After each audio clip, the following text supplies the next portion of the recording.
Kita ucapkan lagi dengan sungguh-sungguh. 2, 3. Aku percaya Alkitab adalah firman Tuhan. Ketika aku membaca, mendengar, melakukannya, aku pasti berbahagia. Amin. Ya, puji Tuhan. Saudara, sore ini saya ingin ajak saudara belajar firman Tuhan. Kalau beberapa Kamis yang lalu kita sudah belajar mengenai orang benar atau jalan orang benar.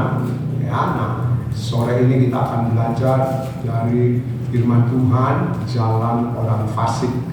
Kalau saudara masih ingat, benar itu berarti luar dalam sama atau tidak munafik. Kemudian benar juga tulus dan jujur. Ya. Nah, kalau orang fasik itu tidak peduli dengan perintah Tuhan. Ya, jadi fasik itu tidak peduli dengan perintah Tuhan dan percaya Tuhan tapi tidak percaya. Itu artinya. Nah, ya saudara, jadi kita lihat bahwa orang fasik itu bukan orang yang tidak percaya Tuhan. Beda dengan orang kafir. Kalau orang kafir itu orang tidak percaya Tuhan, tidak mengenal Tuhan, itu namanya kafir. Tapi kalau fasik, ya fasik itu orang yang percaya Tuhan, tapi saudara seperti apa yang ditulis ini tidak peduli dengan perintah Tuhan. Itu orang fasik. Ya, ada 2 poin, nanti kita akan lihat satu dulu, nanti minggu berikut yang satu lagi. Yang kedua, orang fasik itu dia percaya Tuhan tapi juga nggak percaya. Nah itu ya, jadi orang fasik adalah orang yang percaya Tuhan. Yang pertama, dia tidak peduli dengan perintah Tuhan. Kemudian yang kedua, orang fasik itu percaya Tuhan tapi tidak percaya. Ya, nanti kita akan belajar.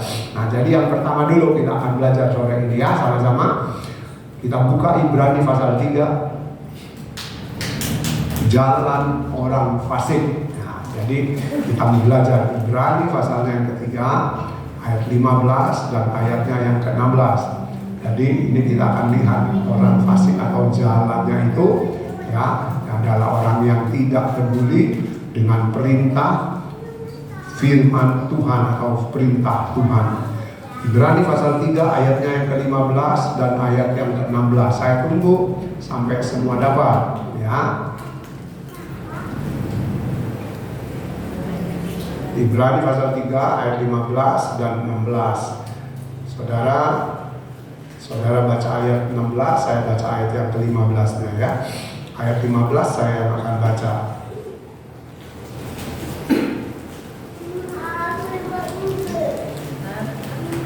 Saya akan baca, saudara ikuti, nanti saudara ayat yang ke-16 ya. Ayat 15 pasal 3 Ibrani. Tetapi apabila pernah dikatakan pada hari ini, jika kamu mendengar suaranya, janganlah keraskan hatimu seperti dalam kegeraman. Siapakah mereka yang membangkitkan amarah Allah, sekalipun mereka mendengar suaranya? Bukankah mereka semua yang keluar dari Mesir di bawah pimpinan Musa? Nah, saudara, memang pasal 3 ayat 15-16 ini mengutip perjanjian lama atau perjalanan bangsa Israel ya, yang ada waktu itu kita sama-sama tahu mereka dibawa pulang oleh Tuhan dari Mesir, keluar dari Mesir menuju ke Kanaan. Nah, mereka harus melewati jalan yang Tuhan berikan kepada mereka. Nah, saudara, ayat ini berkata, tetapi apabila pernah dikatakan pada hari ini, jika kamu mendengar suaranya, janganlah keraskan hatimu seperti dalam kegelapan. Dari ayat ini kita lihat siapa yang dimaksud. Ya, siapa yang diberitahu oleh Tuhan lewat ayat 15 ini? Ya, ternyata ayat 15 itu memberitahu ayat yang ke-16. Nah, dikatakan siapakah mereka? Mereka adalah orang-orang yang membangkitkan amarah Allah sekalipun mereka mendengar suaranya. Bukankah mereka semua yang keluar dari Mesir di bawah pimpinan Musa? Jadi yang dimaksud dari ayat 15 itu adalah bangsa Israel. Bangsa Israel ketika mereka sedang berjalan ya, atau sedang dalam perjalanan menuju ke Kanaan dari Mesir. Saudara, kita tahu saudara, bangsa Israel ini mengalami ada banyak sekali kuasa Tuhan di dalam perjalanan dari Mesir menuju Israel, atau perjalanan dari Mesir menuju Kanaan. Ada banyak sekali ya pengalaman dari bangsa Israel yang melihat kuasa Tuhan secara nyata. Mata kepala mereka istilahnya ya, bahkan telinga mereka melihat apa yang Tuhan lakukan, apa yang Tuhan kerjakan di perjalanan mereka keluar dari Mesir menuju Kanaan. Ya, kita lihat, nah, saudara, tetapi dikatakan mereka membangkitkan amarahnya Tuhan. Kenapa? Karena mereka termasuk orang fasik, orang yang tidak peduli dengan perintah Tuhan. Mereka tidak peduli dengan perintah Tuhan atau melawan perintah Tuhan. Ya, jadi dari ayat ini kita lihat mereka semua yang keluar dari Mesir di bawah pimpinan Musa. Itu yang membuat Tuhan jadi marah kepada mereka. Kenapa? Karena mereka orang yang percaya, tapi perbuatannya, hidupnya seperti itu. Jadi mereka disebut orang fasik. Ya, orang yang percaya tapi tidak mau menurut, tidak mau mendengar, tidak mau melakukan apa yang Tuhan suruh. Nah, saudara, kalau kita lihat ya bangsa Israel yang mengalami begitu banyak kuasa Tuhan. Oh, saya tidak tulis ya apa aja. Saya akan ajak saudara ya mereview atau melihat kembali atau mengingat kembali apa saja yang Tuhan sudah lakukan selama di perjalanan itu kepada mereka, ya, kepada bangsa Israel di perjalanan waktu mereka keluar dari Mesir. Nah, saudara, kalau saudara ingat pada malam terakhir sebelum mereka berangkat, apa peristiwa apa yang saudara ingat? Kematian anak sulung. Terus sudah itu? Halo? Ya keluar. Darah dioleskan ya di atas pintu itu. Kemudian saudara, bukan cuma itu. Kalau kita lihat yang Tuhan buat atas bangsa Israel, dikatakan kamu semua minta harta orang Mesir, dan mereka akan dengan rela memberikan apa yang diminta oleh bangsa Israel. Saudara, orang Mesir dirampok terang-terangan oleh orang Israel yang disuruh oleh Tuhan. Kalau saudara baca peristiwa itu, sesudah peristiwa darah yang ada di ambang pintu itu, kematian anak sulung, lalu mereka dilepaskan. Tapi mereka sebelum keluar dari Mesir, Tuhan bilang kepada Musa, beritahu bangsa Israel supaya meminta kekayaan orang Mesir. Dan saudara, itu terjadi. Satu bangsa dirampok oleh orang Israel, oleh bangsa Israel. Ya, saudara, diminta terang-terangan. Ya. Jadi kalau kita bahasakan mereka ini minta, mereka mau bilang nggak boleh, nggak bisa.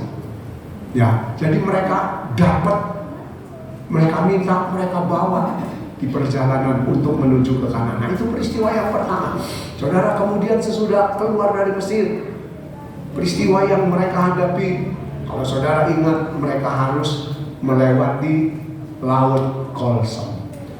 Ya, sementara mereka ada di pinggir laut, dari belakang masuk pasukan Mesir yang mengejar di padang gurun, kiri kanan padang gurun, depan laut. Mereka sudah habis akal. Mereka berteriak kepada Musa. Mereka bilang, Musa, kamu ingin membunuh kami ya di padang gurun ini. Dan kita tahu peristiwa itu, Musa disuruh oleh Tuhan, angkat tongkatmu, arahkan ke laut, maka aku akan mengutus angin bertiup membelah lautan. Dan saudara, peristiwa itu tidak pernah terjadi lagi. Cuma satu-satunya bangsa yang berjalan di dasar laut yang kering, dibuat oleh Tuhan laut itu menjadi kering. Gak pernah ada kan saudara-saudara baca sejarah yang ada di dunia ini, bangsa yang lewat di laut yang kering, yang bikin kering Tuhannya bangsa Israel, ya, Elohim Yahweh itu cuma orang Israel. sampai mereka semua bisa nyebrang, ya. Tentara Mesir ngejar sampai di tengah jalan, kereta mereka, ya, kaki kuda mereka dibuat berat untuk melangkah, dan akhirnya ditutup lagi sama Tuhan, selesai. Kemudian saudara, ada peristiwa lain lagi. Kita mengingat, coba, bangsa Israel ini sudah mengalami kuasa Tuhan yang luar biasa, tapi mereka fasik di hadapan Tuhan. Ayat 16 tadi sampai Tuhan marah. Ya, saudara, kemudian mereka juga pernah menghadapi kehabisan air. Tapi mereka sampai di tepi mungkin danau, ya. Airnya waktu mereka pahit, nggak bisa diminum. Mereka sudah habis bekal air. Tapi waktu mereka lihat air, senang. Mereka ternyata pahit. Dan Tuhan suruh Musa lemparkan sebuah kayu, airnya jadi manis, saudara. Berubah. Nah, saudara, itu peristiwa yang mereka alami. Kemudian saudara, ada lagi peristiwa mereka kehabisan air. Ya, kehabisan air. Kalau tadi kehabisan air ada air seperti danau gitu di tengah padang gurun, saudara. Itu sesuatu yang mustahil, tetapi memang ada. Ternyata ada tempat-tempat di mana masih ada air di padang gurun. Nah, ketika mereka berjalan lagi terus, kehabisan air lagi. Peristiwanya beda. Ya, mereka berteriak kepada Musa, minta air. Musa berdoa lagi pada Tuhan, Tuhan, ini bangsa mau bunuh aku karena kehabisan air. Apa yang harus aku lakukan? Tuhan bilang, ambil tongkatmu, pukul bukit batu itu, dan bukit batu itu akan mengeluarkan air di Masa dan di Meriba. Tapi saudara, Tuhan suruh Musa pukul loh bukit batu loh, saudara, bisa keluar air yang ada di padang gurun. Itu kuasa Tuhan, sampai mereka bisa minum, mereka bisa, ya mungkin saking hausnya sampai nggak tahu seperti apa kelakuan mereka. Kemudian saudara, kita lihat lagi peristiwa yang nggak semua, ini cuma yang kira-kira yang luar biasa. Saudara, mereka pengen makan daging. Karena apa? Mereka bilang sama Musa, Musa, kami waktu di Mesir bisa makan daging, ada daging di sana, tapi di padang gurun kami nggak bisa makan apa-apa, tidak ada daging. Dan apa yang Tuhan buat, saudara? Tuhan kirim burung puyuh. Burung itu nggak tahu dari mana, ada di padang gurun loh, saudara, ada di padang gurun. Jadi Tuhan bisa kirim burung puyuh, nggak tahu burung puyuh dari mana yang digiring sama Tuhan, dikirim di padang pasir. Bangsa Israel makan daging burung, ya. Saudara, kita lihat. Sesudah itu apa? Mereka ribut lagi, sudah makan daging. Ingat ada roti di Mesir, katanya. Waduh, saudara, mereka pikir ini hamburger kok, nggak ada rotinya. Dagingnya ada, rotinya nggak ada. Mereka minta roti. Apa yang Tuhan buat? Tuhan kirim roti dari sorga, saudara. Itu ditulis oleh Alkitab. Mana namanya? Rasanya manis seperti kue madu, saudara. Kalau mau tahu ya coba bikin kue yang rasanya manis kayak pakai madu. Ya, itu turun dari langit, saudara. Dan turun nggak seluruh dunia turun, cuma di tempat orang Israel ini loh. Cuma di situ yang turun, dan mereka bisa makan mana yang disebut roti sorga itu, ya saudara. Kemudian saudara, ada lagi peristiwa yang luar biasa. Kalau saudara baca lagi di dalam firman Tuhan, pakaian mereka, kasut mereka atau sepatu mereka itu tidak rusak. Coba saudara, saudara pakai sepatu Pirosmi sih, ayo pakai sepatu berapa lama jebol? Iya kan, nggak jebol, coplok taline, ya kan, apanya yang rusak, las-lasannya ini, soal sepatunya yang bawa copot, jadi kayak buaya, mangap-mangap. Ini kasut atau sepatu dari bangsa Israel dan pakaiannya tidak rusak, tidak lapuk, tidak memet. Orang Madura bilang alpok ya. Tidak lapuk, tidak memet. Orang Jawa bilang memet. Ya, kain yang memet, yang lapuk itu saudara dipegang aja jebol, nggak bisa ditarik ya, baru dipegang ini bisa robek sendiri. Nah, kita lihat mereka punya sepatu, mereka punya baju tidak rusak selama jalan di padang pasir. Kemudian saudara ada lagi yang luar biasa, padang pasir itu panasnya nggak kira-kira. Kalau siang mungkin bisa mencapai 50 derajat. Dan kalau malam dinginnya tidak kira-kira. Apa yang Tuhan buat terhadap mereka? Kalau siang saudara mereka berjalan dinaungi oleh tiang awan, kayak kalau mendung itu loh saudara. Jadi kalau saudara jalan di mendung-mendung ya di tengah hari kan nggak kerasa panas. Kenapa? Karena matahari ditutup oleh tiang awan itu, oleh awan.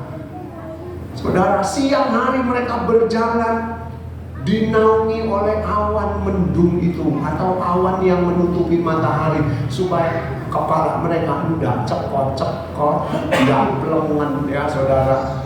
Dan kalau malam dikatakan untuk melindungi mereka, Tuhan kirim tiang-tiang api. Saya ngebayangin kayak apa tiang apinya. Kemah bangsa Israel itu nggak ngumpul saudara, ada yang di sana, ada yang di sana, tapi itu saudara di setiap kemah mereka sekitarnya ada tiang api yang menghangatkan mereka dari dinginnya udara di padang gurun pada malam hari. Jadi kita lihat itu loh, peristiwa-peristiwa itu adalah peristiwa-peristiwa yang luar biasa. Tapi kita mau baca sekarang pasal 32 ayat 11. Yuk. Pasal 32 ayat 11.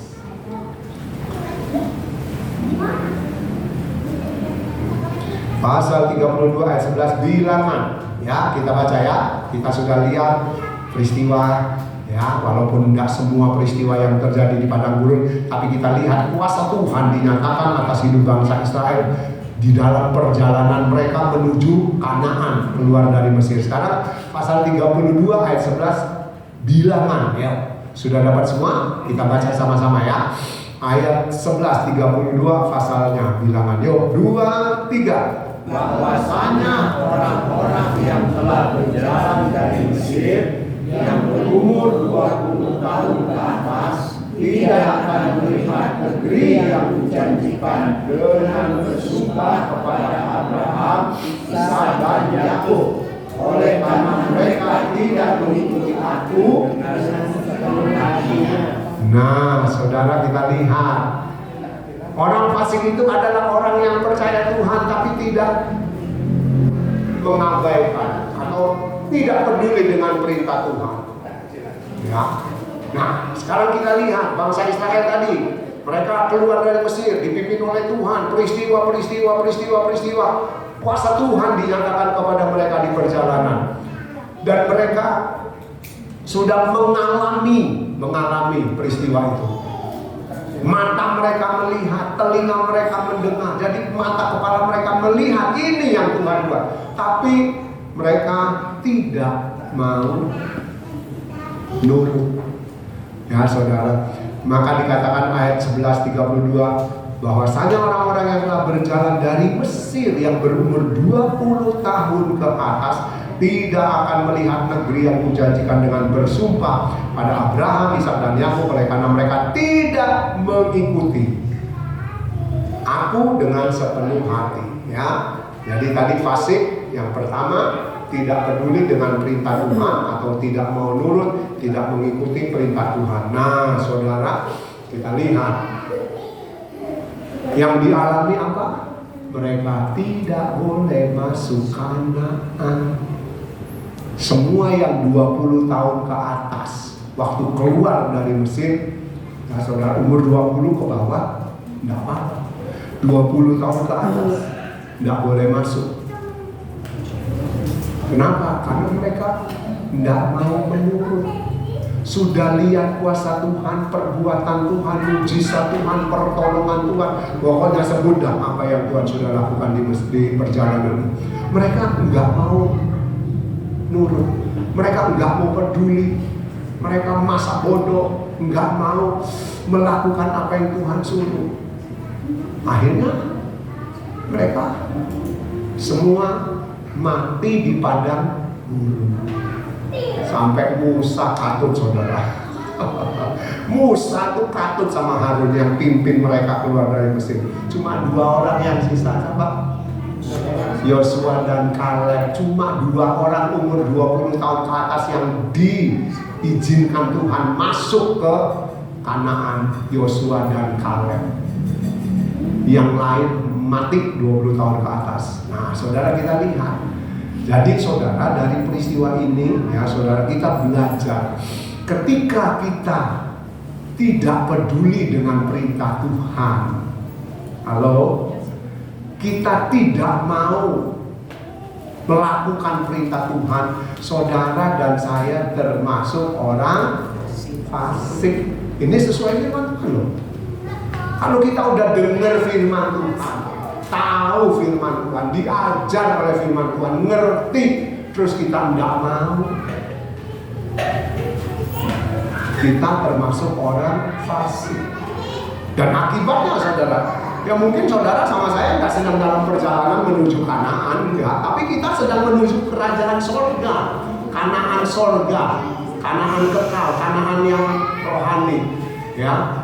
Kita sedang menuju ke sana, saudara. Jadi kalau bangsa Israel keluar dari Mesir berjalan menuju Kanaan yang ada di dunia, saudara dan saya dikeluarkan juga. Tuhan ingin saudara dan saya keluar dari dunia ini. Mesir itu bayangan dunia, gambaran dunia. Bukan berarti saudara kita harus pindah kemana yang nggak ada di dunia. Saudara mau pindah kemana yang nggak ada di dunia? Nggak ada, kan semua dunia.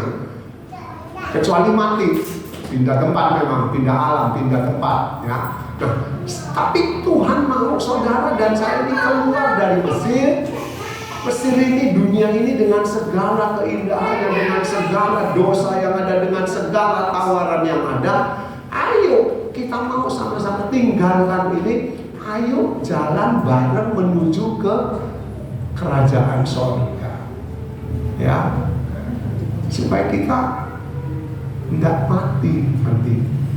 Kalau kita tidak mau, ya contohnya bangsa Israel mati. Mereka mati, tidak diizinkan masuk ke dalam tanah Israel atau sampai ke tanah Israel yang ini 20 tahun ke atas, ya.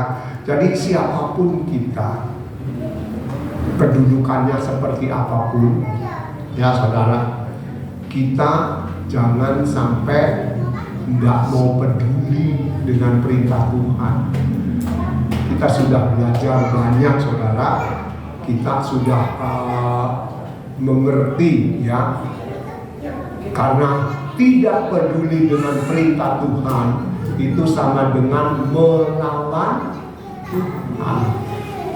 Jadi saudara, jangan pikir ketika kita tidak peduli dengan perintah Tuhan, kita enggak. Ya memang sepertinya enggak apa-apa, karena memang belum waktunya. Memang belum waktunya apa yang Tuhan mau kerjakan atas orang-orang fasik ini masih ada kesempatan. Dengan kata lain, saudara dan saya yang dengan kata lain saudara yang melawan perintah Tuhan, yang tidak peduli dengan perintah Tuhan, memang enggak seperti bangsa Israel waktu itu mati semua di padang gurun. Kita mungkin enggak itu, tapi saudara, nanti kita akan mengalami apa yang Tuhan janjikan dan juga apa yang Tuhan akan lakukan atas orang fasik. Jadi ayo saudara, kita mau jadi orang yang tidak fasik. Walaupun saudara ada di gereja, kita ada di gereja, kita masih dengar firman Tuhan, kita masih bisa melayani. Tapi kalau kita tidak peduli dengan perintah Tuhan, berarti kita jadi orang-orang yang melawan Tuhan. Nah, yang melawan Tuhan kira-kira menang gak? Oke. Ya saudara, Ayo jangan seperti orang fasik. Ya saudara, karena orang fasik itu orang yang percaya Tuhan tapi tidak peduli dengan perintah Tuhan. Kita jangan tergolong seperti itu. Ya, ayo, mumpung masih ada waktu, ada kesempatan yang Tuhan masih berikan pada kita, tinggalkan kefasikan hidup yang mungkin selama ini kita sudah jalani atau mungkin selama ini kita lakukan. Kita mau tinggalkan. Ya, kita mau jadi orang benar. Ya, ada di dalam kebenaran itu. Tuhan berkati.